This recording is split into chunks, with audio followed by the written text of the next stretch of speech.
અત્યાર સુધીમાં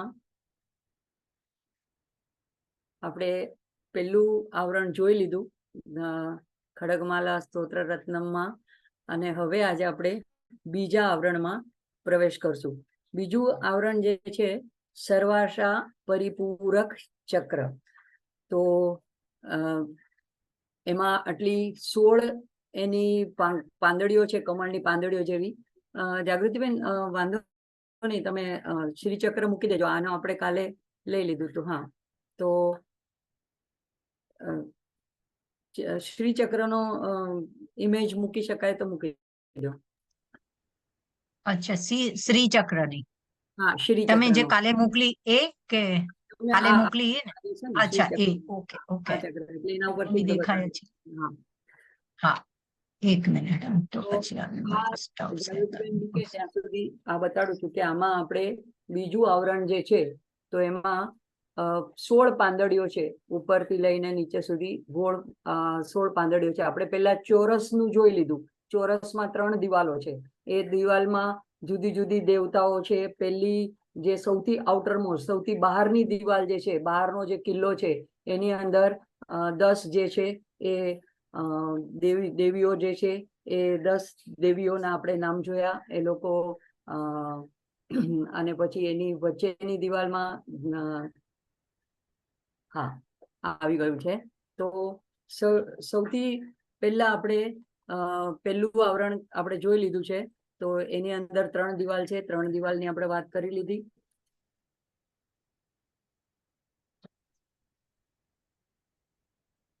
દસ સિદ્ધિ. જો આ શિર ચક્ર છે ને, એ આપણી મનોવૃત્તિ બતાડવા માટે પણ એક ઉપયોગી એવું ચક્ર છે. અને આ બ્રહ્માંડનું પણ સૂચન કરે છે, સર્જનનું પણ સૂચન કરે છે. તો સૌથી પહેલા જયારે આપણે માની આરાધના શરૂ કરીએ ને, તો સૌથી પહેલા તો આપણને સિદ્ધિઓ પ્રાપ્ત થાય. તો આપણે સિદ્ધિઓ જોઈતી કે અણીમાં, લઘીમાં. આમાં ગરિમા એક વધારાના બી છે, પણ ગરિમા અને મહિમાને એક જ જગ્યાએ સમજવામાં આવે છે. એટલે જયારે તમે કેસેટમાં સાંભળો તો મહિમા બોલે છે, અથવા તો શ્રી યંત્રના ચિત્રમાં જોશો તો એમાં મહિમા લખેલું હોય છે, ગરિમા નથી લખેલું હતું. તો એ ત્રીજી જે છે એ મહિમા અને ચોથી ઈશિત્વ. આ 4 જે છે એ 4 દરવાજામાં છે. અને 4 ખૂણા. જો તમને એમાં આ ડાબી બાજુ છે કે જમણી બાજુ છે કે આટલું બધું જો ડિટેલમાં કન્ફ્યુઝનમાં જવું ન હોય ને, તો સીધી રીતે યાદ રાખવાનું કે 4 જે દરવાજા છે એમાં 4 અને 4 ખૂણામાં 4. તો દરવાજાથી શરૂ કરવાની. ભલે ને તમે વચ્ચે ધ્યાન કરો, કોન્સન્ટ્રેશન કરતી વખતે બરાબર વચ્ચે કરો. હવે ઘણીવાર આ શ્રીયંત્રમાં દરવાજા ખુલ્લા હોય છે. અહીંયા આ શ્રીયંત્રના ચિત્રમાં નીચે દરવાજા આમ બંધ બતાડેલા છે, અથવા તો ઓપન પણ રાખેલા હોય છે. તો ગમે તે રીતનું શ્રીયંત્ર તમે મનમાં ધારણ કરો તો વચ્ચે, એટલે તમને સહેલું પડશે. તો 4 જે પહેલા સર્ક્યુલર આપણે ક્લોકવાઇઝ ને કહેવાય છે પ્રદક્ષિણ માર્ગ. આપણે મંદિરમાં પ્રદક્ષિણા કરીએ તો કેવી રીતે કરીએ? ડેઇટી જે આપણી વિગ્રહ હોય, માનું કે જે પણ મંદિરમાં દેવતા હોય, એની જમણી બાજુથી આપણે પ્રદક્ષિણા કરીને પાછા આવીએ તો એને સંસ્કૃતમાં કહેવાય છે પ્રદક્ષિણ માર્ગ. અને જો ઉલટું એન્ટી ક્લોકવાઇઝ જઈએ તો એને વામાવર્ત કહેવાય. વામા એટલે ડાબી બાજુથી, અને એને કહેવાય કે અપ્રદક્ષિણ માર્ગ. તો અહીંયા આપણે ક્લોકવાઇઝ જઈએ તો પહેલા દરવાજામાં પહેલી સિદ્ધિ, બીજી, ત્રીજી, ચોથી, પછી 4 ખૂણામાં 4, એટલે એમ 4, અને પછી નીચે 1 અને એક ઉપર, એમ 10 સિદ્ધિ. મેં અલગ અલગ આના પણ છે, એ પણ આપણા ગ્રુપમાં મૂકીશ, કારણ કે આમાં ઝૂમ કરીને બધાને બરાબર નહીં દેખાય. તો તમે લોકો શાંતિથી ઘરે પોતાના મોબાઈલને ઝૂમ કરીને કે કોમ્પ્યુટર હોય તેમાં ઝૂમ કરીને જોઈ શકશો. તો એ રીતે પહેલી દિવાલ. પછી બીજી દિવાલમાં 8 જે છે એ માતૃકા દેવતાઓ છે. તો એ 8માં તો 4 ખૂણામાં, પેલા 4 દરવાજામાં 4, પછી 4 ખૂણામાં 4, એટલે 8 દેવતાઓ આવી ગયા. પછી આવે છે 10 મુદ્રા દેવતા. તો સેમ જ ક્રમ છે. પેલા 4 દરવાજા, પછી 4 ખૂણા, અને પછી એક નીચે અને એક ઉપર. તો આવી રીતે 10 જે મુદ્રા દેવતા થઈ ગઈ. તો આ પહેલું આવરણ પતી ગયું. હવે આપણે એ પહેલા આવરણની ખાસિયત શું છે કે જ્યારે મનુષ્ય સાધના કરવા માંડે છે, દેવીની આરાધના કરવા માંડે છે, જેમ કે અત્યારે આપણે નવા સવા ખડગમાલા શીખીએ છીએ અને ખડગમાલાના પઠન કરવાનું શરૂ કરીએ તો આપણને પહેલા અનુભવ આવશે કે આપણને આ સિદ્ધિઓ પ્રાપ્ત થતી જશે. આપણે મનમાં કંઈ ઈચ્છા કરીએ, ઈચ્છા પ્રમાણે થવા માંડે, આપણે કંઈક માગતા હોઈએ એ વસ્તુ આપણને પ્રાપ્ત થઈ જાય. તો આ બધી સિદ્ધિઓમાં અટવાયા વગર આપણે આગળ જવાનું છે. એટલે માં સુધી જો પહોંચવું હોય તો માએ પહેલા તો આ બધી લોભાવનારી એવી બધી સિદ્ધિઓ જ પહેલા જ દરવાજામાં દિવાલમાં રાખી છે. એટલે ફિલ્ટર થઈને એમાંથી જે એકદમ સાચા ભક્ત હશે, જે ફક્ત નિષ્કામ ભાવે માને ભજવા માંગતા હશે, જે મુક્ત થવા માંગતા હશે, જે મોક્ષ પામવા માંગતા હશે, એ લોકો જ માં સુધી, બિંદુ સુધી પહોંચશે. એટલે ભૂપુરમાં પહેલા આ ત્રણ દિવાલમાં આ બધી માતૃકા દેવીઓ છે એ પણ આશીર્વાદ આપે છે, મુદ્રા દેવીઓ છે એ પણ આશીર્વાદ આપે છે. તો ત્યાંથી હવે આપણે અંદર જઈએ. હવે 3 વર્તુળ દેખાય છે. વર્તુળની કોઈ પરંપરામાં પૂજા કરવામાં આવતી નથી, કારણ કે આપણે વર્તુળમાંથી તો છૂટવું છે, ચક્રમાંથી તો આપણે મુક્ત થવું છે. તો એ વર્તુળ જે છે, એ 3 વર્તુળ છે, એ જુદી જુદી રીતે એનું અર્થઘટન કરવામાં આવે છે 3 કાળ તરીકે. એટલે ભૂતકાળ, ભવિષ્યકાળ, વર્તમાન કાળ. કારણ કે આપણે એમાં જ ફર્યા કરે છે. કાં તો આપણે ભૂતકાળની વાતો વિચાર કરતા હોય ને દુઃખી થતા હોય, કાં તો ભવિષ્યની વાત વિચારીને ચિંતા કરતા હોય. પણ વર્તમાનમાં આપણને જીવતા આવડતું નથી. વર્તમાનની ક્ષણ જ આપણી પાસે પ્રેશિયસ, એકદમ અમૂલ્ય ક્ષણ છે. રામતુગદાસ કે કરોડો રૂપિયા આપો તો પણ આ અમૂલ્ય ક્ષણ ફરીથી મળવાની નથી. તો એમાં જેટલું નામ સ્મરણ કરી શકાય, જેટલું માં સાથે કોન્ટેક્ટ કરી શકાય, એટલો એનો ઉપયોગ, એનો લાભ લઈ લેવાનો છે. તો એ 3 વર્તુળ જે છે એને અર્થ, કામ અને ધર્મ, એ પણ 3 પુરુષાર્થના પણ પ્રતીક બતાડવામાં આવે. એટલે કે તમે માને ભજો તો આ 3 તો તમને સહેલાઈથી મળી શકે. તમે ધાર્મિક બની જાઓ, તમને અર્થની પણ પ્રાપ્તિ થાય, તમારી બધી કામનાઓ પણ તમારી પૂરી થવા માંડે. પણ મોક્ષ એ નહીં મળે. એને માટે તમારે માં સુધી, બિંદુ સુધી જવું પડશે. સાધના, આ બધી સિદ્ધિઓને છોડીને આગળ સાધનામાં વધવું પડશે. તો એના પછીનું ચક્ર જે છે, આમાં આ ચિત્રમાં વ્હાઈટ પાંદડીઓ દ્વારા, પાંખડીઓ દ્વારા, કમળની પાંખડીઓ દ્વારા બતાડવામાં આવ્યું છે. તો એ 16 છે. એમાં નીચેથી શરૂ કરીને હવે આમાં ઊંધું જવાનું છે. એટલે કે વામાવર્ત, એટલે કે એન્ટી ક્લોકવાઇઝ, એટલે કે અપ્રદક્ષિણ માર્ગ. તો પહેલું નીચે જે છે, પહેલી પાંદડી છે, ત્યાંથી લઈને 16 ગણવાનું છે. એટલે પહેલામાં પહેલી દેવી, બીજામાં બીજી દેવી, ત્રીજામાં ત્રીજી દેવી, એ રીતે આખું સર્કલ ફરીને પાછું નીચે સુધી આવવાનું છે. જે લોકો શ્રીયંત્રની પૂજા કરે છે એને આ વધારે જરૂરી છે. આપણે ખાલી મનમાં એક ચિત્ર આવે અને એ દેવીનું નામ બોલતા હોય ત્યારે આપણું ધ્યાન ત્યાં જાય, એટલા માટે થઈને આપણે આ સમજીએ છીએ. આમાં તાંત્રિક ઘણું બધું ડિટેલ હોય છે કે એક એક દેવીની કેવી રીતે પૂજા કરવાની અને કયું ફૂલ અર્પણ કરવાનું ને કયા મંત્ર બોલવાના. આપણે એટલામાં પડતા નથી. આપણે એકદમ ભક્તિભાવપૂર્વક માને યાદ કરવાની. અને આ ખડગમાલા સ્તોત્ર એક એવું સ્તોત્ર છે કે આખા શ્રીયંત્રનું સાર રૂપ છે. એમાંથી એક આમ એક્સ્ટ્રેક્ટ કરીને, જેમ કહેવાય ને કે ગીતામાં ભગવાન જે કહે છે કે ઉપનિષદોના સાર રૂપે મેં ગીતા આપી છે, એવી રીતે શિવ ભગવાન અહીંયા પાર્વતીને કહે છે કે આખા બધા તંત્ર, બધા આગમ અને એ બધાના સાર રૂપે શ્રીયંત્ર છે. અને શ્રીયંત્રને પૂજાના સાર રૂપે આ ખડગમાલા સ્તોત્ર છે. એમાં ખાલી આટલી 182 દેવતાઓના નામ જ છે ખાલી, અને એના નામ બોલવા માત્રથી જ એ દેવીઓ પ્રસન્ન થઈ જાય છે. તો સર્વાશા પરિપૂરક ચક્રસ્વા. હવે એમાં ત્રિપુરેશી ચક્રેશ્વરી દેવી છે. PDF હોય તો તમે પાછળના પાને જોઈ શકો છો કે એમાં ત્રિપુરેશી, એવી રીતે માની 9 ચક્રેશ્વરી નામાની એમ કરીને 9 નંબર આપેલું છે. તો એમાં ત્રિપુરે, પછી ત્રિપુરેશી છે, ત્રિપુરેશી. તો પહેલા ચક્રની જે અધિષ્ઠાત્રી દેવી છે એ ત્રિપુરે છે.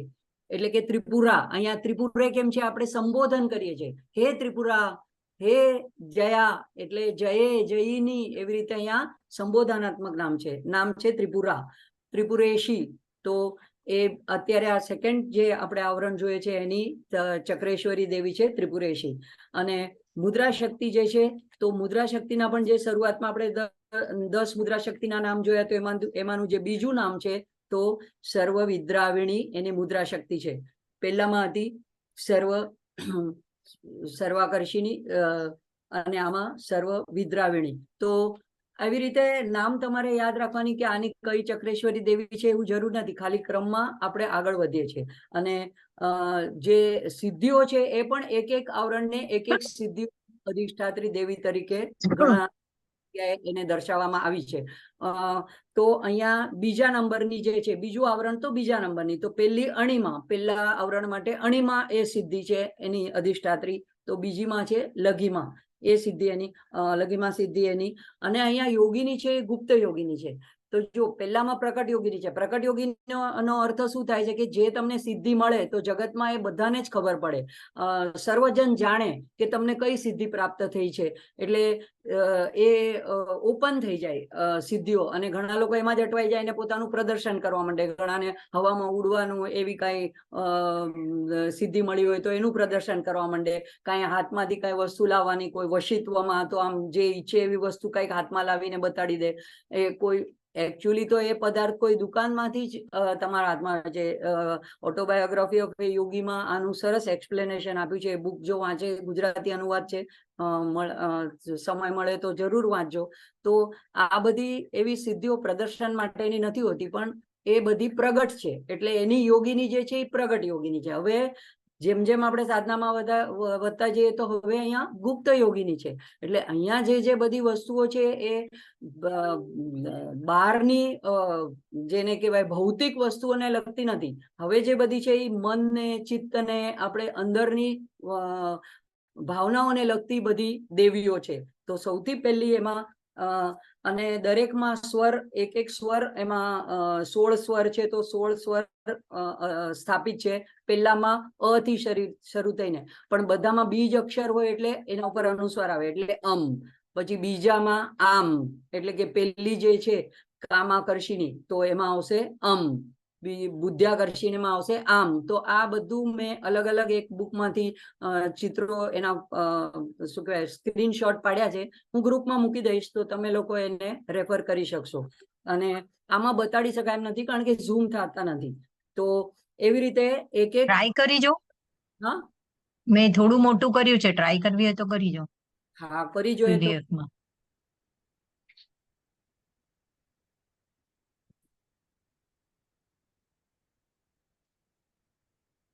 તો આ 16 વસ્તુને કઈ રીતે લોકો જુદી જુદી રીતે અર્થઘટન કરે છે. કોઈ કહે છે કે આ 16 નિત્ય કલા છે, જે આપણે ચંદ્રની કલા જોઈએ છે, આપણે જોઈ 16મી કલા. આ દેખાય છે? હા, દેખાય છે. પણ આ પહેલા ત્રૈલોક્ય મોહનનું ત્રીજું આવરણ આવ્યું. હવે આપણે એના પછીના સેકન્ડ આવરણમાં જઈએ. હા, આ બરાબર છે, સર્વાશા પરિપૂરક. તો આ સર્વાશા પરિપૂરકમાં અહીંયા જે પાંદડીઓ બતાડી છે તમે જોઈ શકશો. જો તમારા મોબાઈલને પણ થોડો ઝૂમ કરશો તો સૌથી નીચેની પાંદડી છે એ 1 નંબરની છે.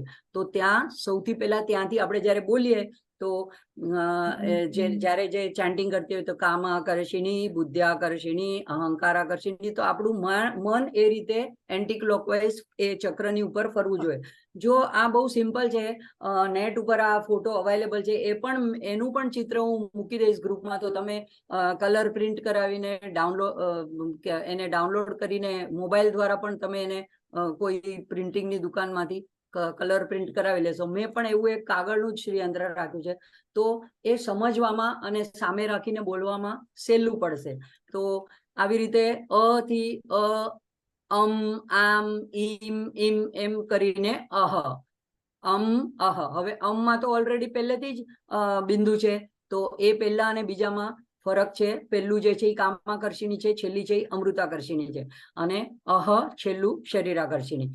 તો હવે આ 16 જે આંકડો છે એને દરેક જણ પોતાની રીતે ઇન્ટરપ્રિટેશન કરે છે, અર્થઘટન કરે છે. કોઈ કહે છે કે 5 કર્મેન્દ્રિયો, 5 જ્ઞાનેન્દ્રિયો, 5 તન્માત્રા એટલે પંચમહાભૂત, અને એટલે 15, અને મન 16, એમ 16 ગણે છે. કોઈ કહે છે કે 16 નિત્યા દેવી છે, કારણ કે આમાં જો લખ્યું છે નિત્ય કલા દેવી, તો એ બધું જ એમાં ઇન્ક્લુડેડ છે. કોઈ વસ્તુ એમ નથી કે આણે કીધું એટલે આ ખોટું છે, તો આમાં તો આમ કીધું, આમાં તો આમ કીધું. કારણ કે દરેક જણ આ સાધના કરી રહ્યું છે. મેં જે બુકમાંથી આ લીધું છે એ નિત્યાનંદ સ્વામી કરીને છે, એ ખાલી આ ખડગમાલાના સ્તોત્ર ઉપર 45 વર્ષથી રિસર્ચ કરી રહ્યા છે અને એના ઉપર સંશોધન કરી રહ્યા છે. એમની 5 મોટી મોટી બુક બહાર પડી છે. એમાંથી એક બુકમાં ખાલી બધા આવા ચિત્રો જ છે. જેને જોતું હોય મને પર્સનલમાં લખશે તો હું એનો લિંક આપી દઈશ. આર્ચિવ્સમાંથી તમે એ બુક પણ તમે જોઈ શકો છો. એમાં બધા જુદી જુદી જાતના આવા બધા ચક્રોના ચિત્રો આપેલા છે, દોરેલા. મને દોરવામાં અઘરા પડે એટલે મેં આ રીતે એમાંથી ગોતીને મૂક્યા છે. તો 16 કળાની વાત આવે છે. પછી એમ પણ આવે છે કે વ્યક્તિગત ક્ષમતા જે છે એનું એ ગુણોનું અહીંયા દર્શન છે. આપણી પાસે કઈ કઈ ક્ષમતાઓ છે, તો આપણી પાસે પહેલી કઈ ક્ષમતા છે, બીજી કઈ ક્ષમતા છે, એનો પણ ક્રમ નિશ્ચિત છે. જો મેં મારી રીતે મને ઇન્ટરપ્રિટેશન એવું લાગ્યું કે જેમ સૌથી પહેલા પ્રગટ થાય છે ત્રિપુર સુંદરી માયાનું આવરણ લઈને ત્રિગુણાત્મિકા બને છે, જ્યારે પ્રકૃતિ રૂપે સર્જન કરે છે, તો સૌથી પહેલા તો એને એક ઈચ્છા થવી જોઈએ કે મારે આ હવે સૃષ્ટિનું સર્જન કરવું છે. એટલે શિવને જ્યારે ઈચ્છા થાય, સ્પંદન થાય અને એમાંથી ત્રિપુર સુંદરી આ માયા રૂપે કે શક્તિ રૂપે આટલા બધા જુદા જુદા ફોર્મમાં જ્યારે બહાર પડે, તો સૌથી પહેલું ઈચ્છા આવે. એટલે ઈચ્છા આવે એટલે અહીંયા કામાકર્ષિણી છે. એટલે કામાકર્ષિણી એટલે કામ ઈચ્છા માટે એ બ્રોડ છે. કામ એટલે ફક્ત કામ વાસના નહીં, કામ એટલે દરેક પ્રકારની તમારી ઈચ્છા હોય. તો એ જ્યારે એ ખૂબ એવી તીવ્ર બની જાય ત્યારે તૃષ્ણા બની જાય, એની નથી વાત. અહીંયા સામાન્ય કામ એટલે એની અંદર બધું ઇન્ક્લુડેડ છે. તો પહેલી જે છે એ કામાકર્ષિણી છે. હવે એક આકર્ષિણી આ બધા નામની સાથે જોડાયેલું છે. બુદ્ધ્યા એટલે બુદ્ધિ આકર્ષિણી, અહંકાર આકર્ષિણી, આકર્ષિણી આકર્ષિત કરે છે, ખેંચે છે. જેમાં આપણે કૃષ્ણને કે કૃષ્ણ આપણને આકર્ષિત કરે છે, એવી રીતે આ બધી ફેકલ્ટીઝ, આ બધી દેવીઓના રૂપ, આ બધી શક્તિઓ આપણી અંદર જ નિહિત છે, પણ એ સુપ્ત છે. જો આપણે એને આદર ના આપીએ, એને નમન ન કરીએ, એને સમજવાની કોશિશ ન કરે, તો એ સુપ્ત જ રહે છે, આપણને સાધનામાં ઉપયોગી થતી નથી. અધરવાઇઝ પણ આપણું ડેલી ભૌતિક જીવન ચાલ્યા કરે છે. એનાથી આપણને જુદી જુદી જાતની ઈચ્છાઓ થયા કરે અને એ વસ્તુઓમાં આપણે આકર્ષિત થયા કરીએ, અને પછી જેવી આપણા મનમાં ઈચ્છા થાય એટલે એના પ્રમાણે આપણે આગળ કૃતિ કરવા માંડે. તો આ કામાકર્ષિણી જે છે એ મનની ઈચ્છાઓનું આપણને એટલે મન શું છે? મન એક ઈચ્છાઓનું એક બંડલ કહી શકાય, એક આખું પોટલું કહી શકાય. ઘણી બધી ઈચ્છાઓ ભેગી થઈને મન નામનું કોઈ દ્રવ્ય છે નહીં. આપણી અંદર ડિસેક્શન કરીએ તો એક ઈચ્છા, બે ઈચ્છા, ત્રણ ઈચ્છા, આમ આપણી દરેક વસ્તુની ઉપર આપણી નજર પડે ને આપણને એક ઈચ્છા પ્રગટ થાય. આપણી આગલા સંસ્કારોને લીધે વાસનાઓની ઈચ્છા હોય તો એ બધું મન બને છે. એટલે એમાં વિચાર રૂપે એક એક ઈચ્છાઓ ઉપર આવે. જો આપણે બહુ ધ્યાન ના આપીએ તો ઈચ્છા પાછી શમી પણ જાય. જો એના ઉપર વધારે ધ્યાન આપીએ તો એ ઈચ્છા પાછી આપણને કૃતિ કરવા માટે પ્રેરે. તો કામાકર્ષિણી જે છે એ આપણને આ દેવીને આપણે શક્તિમાં સંયમમાં જો ન રાખી શકીએ તો એનો દુરુપયોગ કરીએ તો આપણને અધોપતન કરાવે છે. અને કારણ કે માઇન્ડને એટ્રેક્ટ કરે છે. એટલે આપણું મન જો વેર વિખેર હોય છે, આપણને આમાંય રસ છે, ઓલામાંય રસ છે, ટીવી સિરિયલમાંય રસ છે, શોપિંગ કરવામાં રસ છે, બહાર જવામાં રસ છે, કોઈની વાત સાંભળવામાં રસ છે, ફોન કરવામાં રસ છે. પણ જો આપણે આપણું ફોકસ રાખીએ કે હવે આપણે ઉત્તર અવસ્થામાં આવી ગયા છે, જનરલી માની લઉં છું કે મારા જેવા જ બધા મોસ્ટલી 50-45 ની આસપાસ પહોંચેલા છે, તો હવે આપણે આપણી જવાબદારીથી જો નિવૃત્ત થઈ ગયા હોઈએ તો એટલો સમય હવે આપણે માને પામવામાં, સાધના કરવામાં, વાનપ્રસ્થાશ્રમમાં હવે જો આપણો પ્રવેશ થયો હોય તો એ રીતે આપણે મનને વશ કરીને ઈચ્છાઓ થાય, પણ કઈ ઈચ્છા કરવાની, કઈ ઈચ્છાને આગળ વધારવાની. તો આ કામાકર્ષિણીને પ્રાર્થના કરીને, નમન કરીને, એને પ્રણામ કરીને આગળ વધીએ તો એ આપણને આ ઇન્દ્રિયો કોઈ ખરાબ નથી. જો એમ કે ઇન્દ્રિયોનું દમન કરવાનું ભગવાને આપી છે તો સારા માટે જ, એન્જોય કરવા માટે જ આપી છે. કારણ કે માં જે છે ત્રિપુર સુંદરી એ ભોગ અને મુક્તિ, ભુક્તિ અને મુક્તિ બંને આપનારી છે એક સાથે.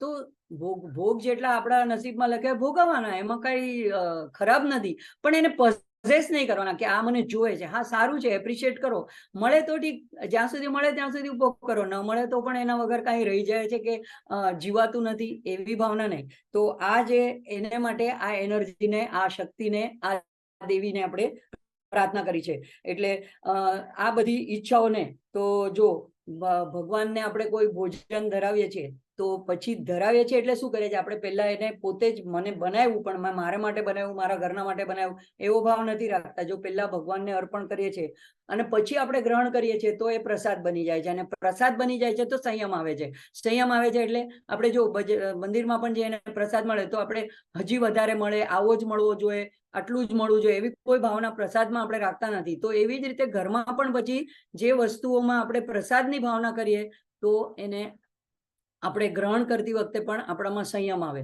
તો દરેક વસ્તુમાં ઈચ્છાઓ થાય પણ એને સંયમપૂર્વક મર્યાદિત કરવા માટેની આ કામાકર્ષિણીને આપણે પ્રાર્થના કરવાની છે. એટલે સૌથી પહેલું જે સર્જન શરૂ થયું તો એમાં કામાકર્ષિણી મન જે છે એ ત્રિગુણાત્મક મન પહેલા આમાં બહાર આવ્યું. તો માં ઈચ્છા રૂપે પહેલા કામાકર્ષિણી રૂપે પ્રગટ થઈ એમ કહી શકાય. અને જો આપણે એને ન આપણે મનને એકાગ્ર કરીએ તો એ દેવી પછી એકાગ્ર કરીએ તો ઉર્ધ્વ સાધનામાં ઉપર લઈ જાય, અને પણ જો એકાગ્ર ન કરીએ, મન વેર વિખેર હોય, એટલા માટે આપણે ધ્યાનનો મંત્ર પહેલા બોલે છે. આપણે તરત જ જુદા જુદા પરિસરમાંથી જુદી જુદી કામમાંથી નિવૃત્ત થઈને હવે પૂજા કરવા માટે બેઠા છે કે ખડગમાલા સ્તોત્ર કરવા બેઠા છે, તો એને કોન્સન્ટ્રેટ કરવા માટે પહેલા આપણે ધ્યાનનો શ્લોક બોલીને આંખ સામે માનો વિગ્રહ લઈ આવીએ છીએ, એટલે મનને કોન્સન્ટ્રેટ કરીએ છીએ. તો આપણે આ દેવીઓને વખોડવાની નથી કે અરે મારામાં જો કેટલી બધી ઈચ્છાઓ જ થયા કરે છે, મને તો આ ઈચ્છા આવે, આ ઈચ્છા આવે. ના, એ ખરાબ નથી, એની સાથે દોસ્તી કરવાની છે, એને નમ્રતાપૂર્વક એને પ્રણામ કરવાના છે, અને એને કહેવાનું છે કે મને આ સાધના માર્ગમાં આગળ તમે માર્ગદર્શન કરો. તો એવી રીતે એ આપણને કામ કરે છે, આપણને મદદરૂપ થાય છે. પછી એ જો મદદરૂપ થાય છે તો એના દ્વાર ખોલી દે છે અને આપણે આગળ વધીએ છીએ બીજી શક્તિ પાસે. તો બીજી છે બુદ્ધ્યાકર્ષિણી. બુદ્ધ્યાકર્ષિણી શું કરે છે? તો જેમ પ્રકૃતિમાંથી જો તમને સાંખ્ય કોઈ આમાંથી ભણ્યું હોય તો એના સાંખ્યમાં સૌથી પહેલું પ્રકૃતિ છે, એમાંથી એ પ્રકૃતિ મૂળ કારણ છે, ત્રિગુણાત્મક છે. આપણે લલિતા સહસ્ત્રનામમાં પણ માના જોયા ત્રિગુણાત્મિકા છે. તો એમાંથી સૌથી પહેલું મહત તત્વ એટલે સમષ્ટિ બુદ્ધિ. સમષ્ટિ એટલે આખા બ્રહ્માંડની એક બુદ્ધિ છે, અને આપણી એક એમાંથી નાની એક સ્મોલ બુદ્ધિનો પાર્ટ છે, એને આપણે બુદ્ધિ કહીએ. પણ જ્યારે આખા વિશ્વની બુદ્ધિ હોય, કારણ કે વિશ્વની બુદ્ધિ પ્રમાણે આ વિશ્વનું સંચાલન ચાલે છે, ઋતુઓ ચાલે છે, આ સમયનું ચક્ર ચાલે છે, જે પણ આખા બ્રહ્માંડમાં બની રહ્યું છે ઘટનાઓ, એ આપણી બુદ્ધિથી નથી ચાલતી, એ સમષ્ટિ બુદ્ધિથી ચાલે છે, એને મહત તત્વ કહેવાય. તો સૌથી પહેલું એ મહત તત્વ એમાંથી ઉદ્ભવે છે, પ્રકૃતિમાંથી. એટલા માટે હવે કામાકર્ષિણી પછી બુદ્ધ્યાકર્ષિણી. આપણે અહીંયા બ્રહ્માંડના અર્થમાં નથી લેતા, અહીંયા આપણે હવે વ્યક્તિના આપણા અર્થમાં લઈએ છીએ. એટલે આપણે બુદ્ધિને હવે પ્રાર્થના કરવાની છે. તો બુદ્ધિ જે છે એ બુદ્ધ્યાકર્ષિણી એ તન્માત્રા છે. બુદ્ધિ જે છે એ આપણે જો સન્માર્ગે પ્રેરિત કરવા માટે આપણે ગાયત્રી મંત્ર બોલીએ છીએ કે ધીમય ધિયો યો નઃ પ્રચોદયાત, એટલે કે મારી બુદ્ધિને માં તમે સન્માર્ગે પ્રેરિત કરો. તો એ જે પ્રાર્થના કરીએ છીએ એ જ અહીંયા બુદ્ધ્યાકર્ષિણી છે, એ બુદ્ધિને આકર્ષિત કરે છે. તો બુદ્ધિ લોજિક વાપરે છે, તો દરેક વખતે લોજિક કામ નથી આવતું. જો એમાં એક વખત જે હું તમને કહું છું કે યુટ્યુબ ઉપર એક્સપ્લેનેશન, ખડગમાલા એક્સપ્લેનેશન બાય સુંદર કરીને ઇંગ્લિશમાં જે સિમ્પલ ઇંગ્લિશ છે, તો એમણે એક સરસ ઉદાહરણ આપ્યું કે દાખલા તરીકે કે કલ્પના કરો કે તમે એક ઓરડામાં નહીં, તમે એક પહાડ ઉપરથી, કોઈ ઝાડ ઉપરથી, કોઈ વૃક્ષ ઉપરથી તમારો હાથ મતલબ કે તમે લપસી પડો છો અને તમારા હાથમાં એક ડાળી આવે છે. હવે ડાળીને તમે પકડી લીધી છે, નીચે 200 ફૂટ ઊંડી ખાઈ છે, અને ધીમે ધીમે ડાળી તૂટવા માંડે છે, તમારા હાથની ગ્રીપ પણ મતલબ કે પકડ પણ છૂટવા માંડે છે, એ ડાળી તમારું વજન પણ નથી ખેંચી શકતી. એટ ધ સેમ ટાઈમ તમારામાં પણ હવે એટલી શક્તિ નથી રહી કે તમે એને પકડીને હોલ્ડ કરીને રાખી શકો. તો એ કહે છે કે હવે તમારે એમાંથી બચવું હોય તો શું કરવાનું?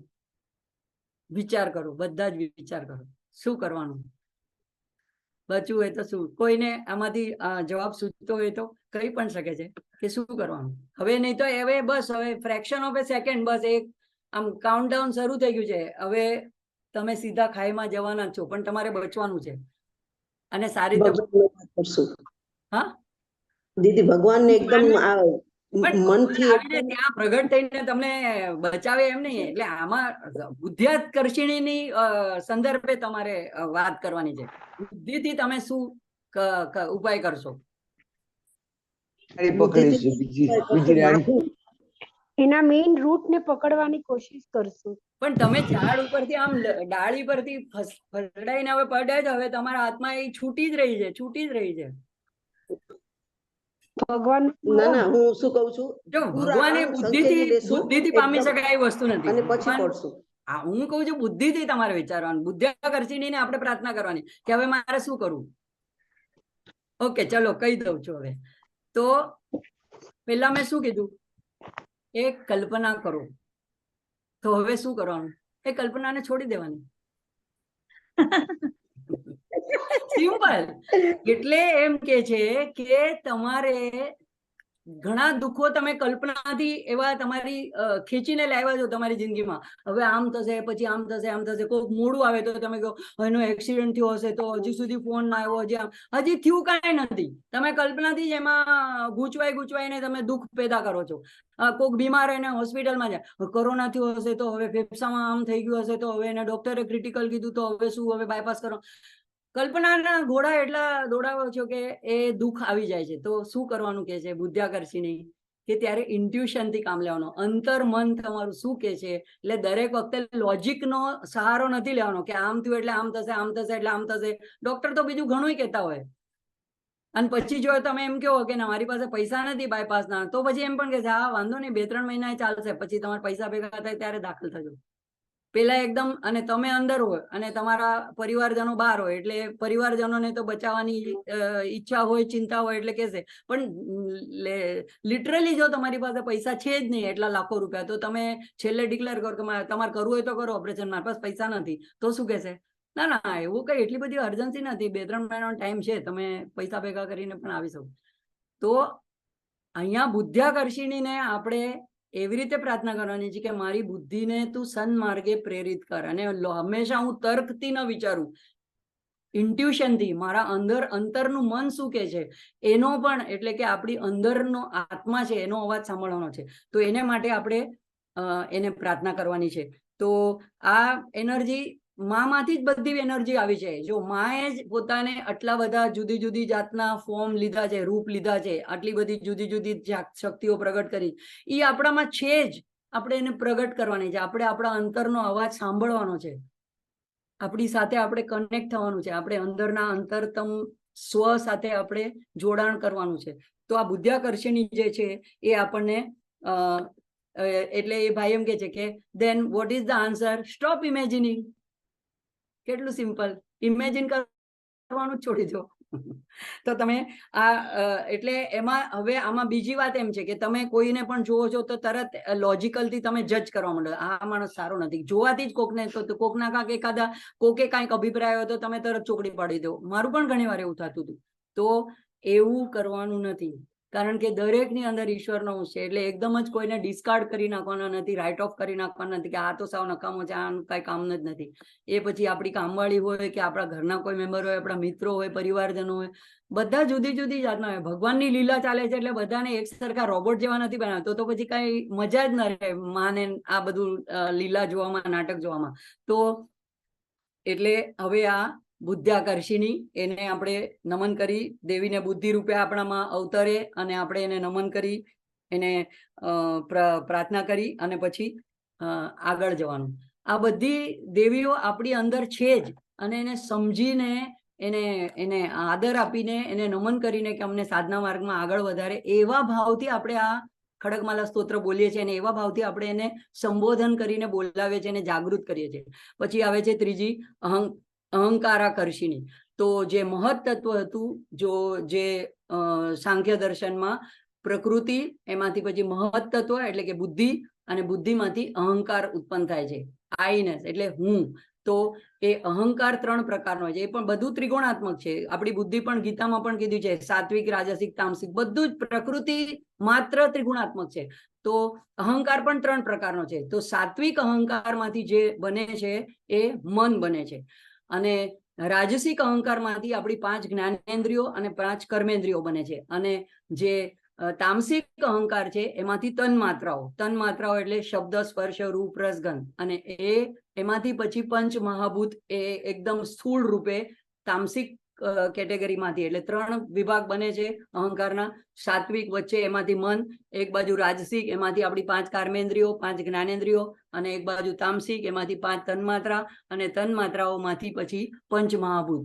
તન્માત્રા એનું સૂક્ષ્મ રૂપ છે અને પંચ મહાભૂત એનું ગ્રોસિફિકેશન એટલે કે એનું ઘનત્વ એટલે કે એનું સ્થૂળ રૂપ છે, આપણે જેને જોઈ શકીએ છીએ. પૃથ્વીને આપણે જોઈ શકીએ છીએ, જળને આપણે જોઈ શકીએ છીએ, હવાનો સ્પર્શ આપણે અનુભવી શકીએ છીએ, અગ્નિને આપણે જોઈ શકીએ, અને આકાશમાં તો આપણે વસી જ રહ્યા છીએ. તો આ જે 5 તત્વો છે એ પંચ મહાભૂત એ એના સ્થૂળ રૂપ છે. તો હવે અહંકારાકર્ષીને પણ આપણે પ્રેરણા શું કરવાની છે કે આમ એકદમ પોતાની જાતને તુચ્છ બનાવીને કે હવે હું તો માનવ માત્ર છું એટલે મારી તો ભૂલ થાય એમ કરીને આપણે આપણી જાતને માફ કરી દઈએ.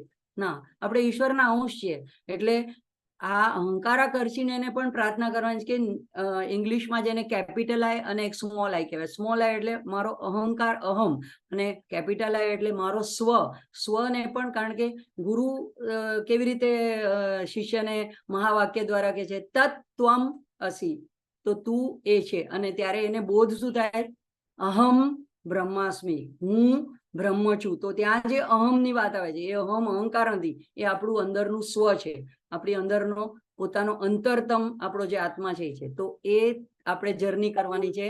એટલા નાના શુલ્લક એવા અહંકારમાંથી આપણે આપણા સ્વને વ્યાપક બનાવવાનો છે. તો એને માટે આપણે અહંકાર છોડી દેવાનો નથી, ખરાબ નથી. જો આપણે આપણી જાતનું ગૌરવ હોવું જોઈએ, આપણા દેશનું ગૌરવ હોવું જોઈએ, આપણા વ્યક્તિ તરીકેનું ગૌરવ હોવું જોઈએ. એટલે આપણે ગમે તેને માણસને પગે લાગવા માંડીએ, એની ચાપલુસી કરીએ છીએ, તો એમાં એક રીતે આપણો કઈ સ્વાર્થ હોય ત્યારે આપણે એવું કરીએ છીએ, બાકી અધરવાઇઝ આપણી અંદરની માનું અપમાન છે. એટલા માટે સેલ્ફ રિસ્પેક્ટ પણ રાખવાનું છે. આપણે નમન કોને કરવાનું? તો આપણા મા બાપને, ગુરુને, ઈશ્વરને. બાકી બધાને વંદન કરવાનું. વાંકાવાળીને પણ વંદન કરી શકાય. પણ એટલે હુંની વ્યાખ્યા હવે તમને કરવાનું કહું કે તમે હુંની વ્યાખ્યા કરો. આર્ટ ઓફ લિવિંગમાં બહુ સરસ આવી રીતે એક સેશન લેવામાં આવે છે. તો એમાં પૂછે છે, તો મેં એટેન્ડ કર્યો તો આપણે તમને પૂછે કે સામે બેની જોડી બનાવે કે હવે કયો સામે વ્યક્તિએ તમને પૂછવાનું કે હું કોણ છું, એનો જવાબ આપો. તો તમારે શું જવાબ આપો? પહેલામાં પહેલું તમે તમારું નામ કહો. તો એમ કહેવાનું કે એ તો તમે તમારું નામ કીધું. એ નામ ક્યાંય છે શરીરમાં? કોઈ પાર્ટને તમે કહી શકો કે આ પાર્ટનું નામ ચેતના છે? નથી કહી શકતા. પછી કે કોઈ કહેશે કે હું અમુકના પુત્રી છું, અમુકની પુત્રવધુ છું, જે પણ રિલેશનશીપ. તો પણ એ તમે સંબંધ દર્શાવો. કોઈ પોતાનું એજ્યુકેશન કે હું શિક્ષક છું, હું અહીંયા નોકરી કરું, તો વ્યવસાયને તમે દર્શાવો. તમે વિચારી જોજો આ બાબત ઉપર શાંતિથી કે જ્યારે હું કોણ છું એ પ્રશ્નનો જવાબ આપણે ગોતો હોય તો એ જે હું છે અંદરનો, એને અહમ કહેવાય છે. એ અહંકાર છે આપણો, અને એ ત્યાં સુધી આપણે પહોંચવાનું છે. તો હુંની વ્યાખ્યા કરવા માટે આપણે ઘણીવાર નામ, ઉંમર, લાયકાત, આપણે જાતિ વગેરે વગેરે આપણે એ દ્વારા દર્શાવીએ છીએ, પણ એ આપણી સાચી ઓળખ નથી. સાચા રૂપે આપણે જાણવામાં આ શક્તિ આપણને મદદ કરે છે, અહંકારાકર્ષીની. તો એને આપણે પ્રાર્થના કરવાની, નમન કરવાનું અને આગળ વધવાનું. તો આપણે જે છે એમાં આનંદ માણવાનો. કોઈ વ્યક્તિમાં ઓછી બુદ્ધિ હોય તો બુદ્ધિ તત્વથી કોઈ કાંઈ વધારે કે ઓછું બધું જ પ્રકૃતિ છે અને જડ છે. આ સમજતા મને ઘણા વર્ષો લાગ્યા હતા.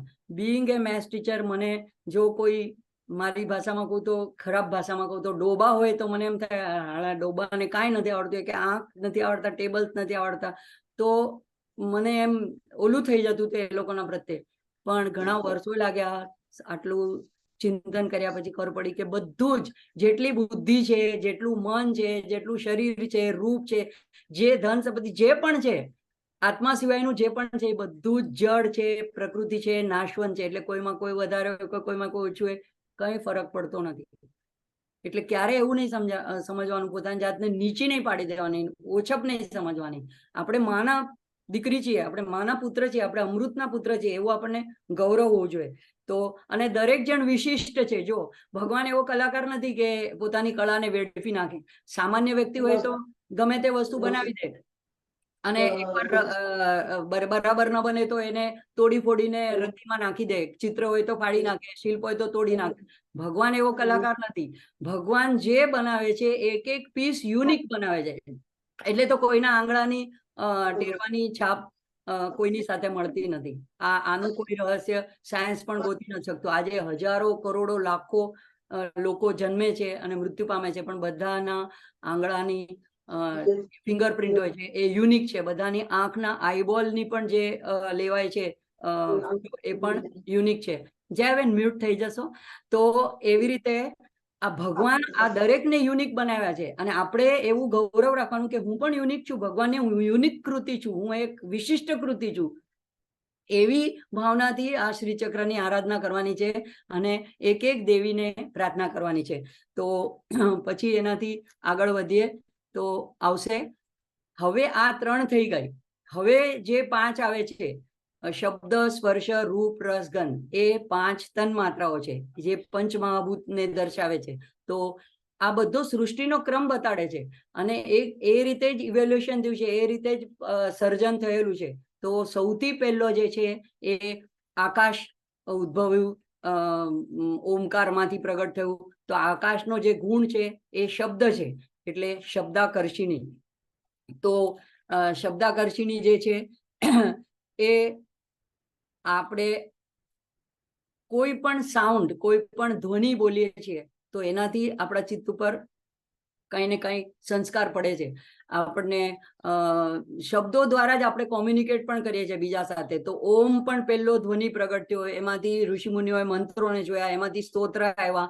તો આ શબ્દાકર્ષિણીને આપણે પ્રાર્થના એટલા માટે કરવાની છે કે કોઈ પણ ગમે તે નિંદાના અને ચર્ચાના અને ટીવીના સમાચારોના ને એવામાં મારી શક્તિ વેડફાય નહીં.